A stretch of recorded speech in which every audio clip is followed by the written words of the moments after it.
Hello, everyone. I thought I would do a light-hearted video where I talk about some of my guilty pleasures. Because I only got 3 hours of sleep last night. Because I was watching the election results, so I stayed up a little bit later. And then, of course, I couldn't go to sleep for a few hours afterwards, so I didn't actually sleep very much last night. But anyway, so I thought in order to lighten the mood, I would talk about some of my guilty pleasures. Now, what is a guilty pleasure? Now, because there are multiple definitions. Some people will say that that there are multiple definitions. I think a guilty pleasure can be something that you know is bad, but you like anyway, but for your own reasons. But it can also be a guilty pleasure can also be something that you legitimately think is good, but you know it's not perceived well by other people, and so you feel a little guilty for liking it. And so I thought I would talk to you about some of them. I know I often talk about classic literature and the seriousness of classic literature, but there are some things that I like that are not as sophisticated as that. Not really when it comes to books per se, but other than like comic books, I like reading graphic novels. But when it comes to things like some of you may be surprised to know that I actually like the Austin Powers series, even though it's stupid. But it's stupid in a way that's very self-aware.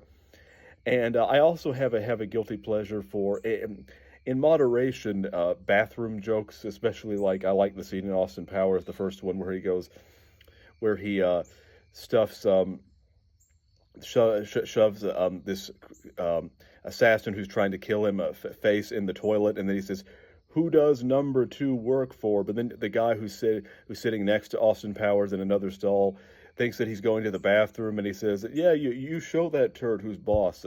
Yeah, that scene cracks me up every time, and so I really love parody films. Um, I like it when, although I'm not a huge fan of the Scary Movie franchise, mainly because I feel that the jokes are so random there that they don't really land most of them. There are a few jokes here and there that are funny from the Scary Movie franchise, but they don't work as films as a whole. But to me, I think the best parody films, they take a situation that could very easily be serious, but then they make them funny. Mel Brooks was especially good at that, which is why I love his films, Young Frankenstein, Dracula, Dead and Loving It, and Robin Hood Men in Tights. Those are some of my favorite comedy films. And so, no, yeah, I absolutely love parody movies. And they don't make them enough nowadays, unfortunately, mainly because the Scary Movie franchise and plus they went to that period in the 2000s where they made things like Epic Movie, which most of those were not good parody films, and they essentially saturated the market. Now, another guilty pleasure that I have is that I really like the band Aqua, which, of course, as some of you know, the Aqua is responsible for the song "Barbie Girl," which is a catchy song in its own way. But they've also released, actually, I think, some legitimately good songs, like "We Belong to the Sea," "Turn Back Time," "Aquarius." I actually think that some of their music is quite good, but because they're only known for the Barbie Girl song, it can be embarrassing to admit that I like Aqua because, like, oh, you like the band that's responsible for Barbie Girl? No, there's far more to them than that.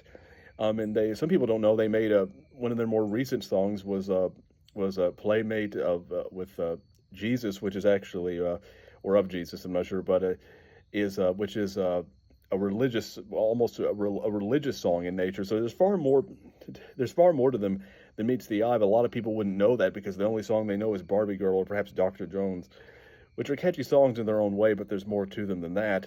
And other guilty pleasures. I would say, I am a fan of country music, older country music. Country music in the last 20 years hasn't really been that good. But I actually think country music, when done right, can actually be quite soulful or even poetic at times. Probably one of my favorite country songs is the song "Don't Close Your Eyes."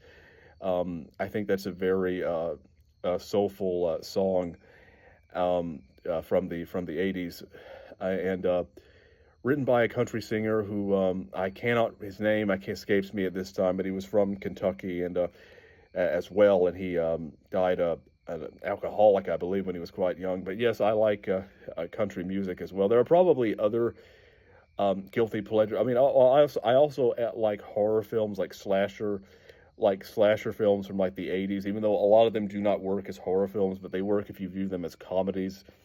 That I do get some pleasure out of watching like teenagers. Watching teenagers run for their run for their lives in a way that is almost comical because they make really poor decisions, and because it's that those kinds of films aren't serious. They usually the blood is usually quite fake, but there's something charming about them that I quite enjoy. There are probably other guilty pleasures that I could list if I thought of them long enough, but I just thought I would list a couple because even though yes I don't want you to get the impression that I only like um, complex classic literature. I mean that is, I love literature, classic literature more than anything else. I also love classic cinema, films like Casablanca, Citizen Kane, and so on. But there are also other things that other other movies, other TV shows, and such, and other music that I do like, even though in many cases they're not as serious or perhaps misunderstood in some cases. So I just thought I would try to have a lighter video today and explain that yes, I do have guilty pleasures, and that I'm not just into stodgy classic literature all the time.